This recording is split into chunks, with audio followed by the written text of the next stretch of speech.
if you want to enable or disable logged out visibility on Bluesky, here's a step-by-step guide on how to do it. Go ahead and open up your Bluesky, click the three bars at the top left, and then go ahead and click the settings.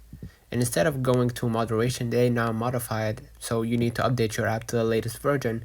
Go to the second option, privacy and security, and here you're going to be able to see the logged out visibility. Discourage apps from showing my account to logged out users. You can toggle this one on to enable it, and basically by doing that, by enabling it, Bluesky will not show your profile and post to logged out users.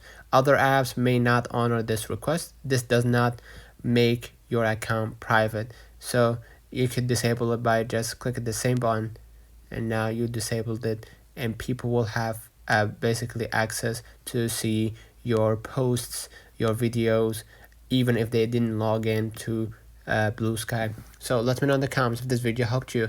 Don't forget to like and subscribe, and thank you for watching.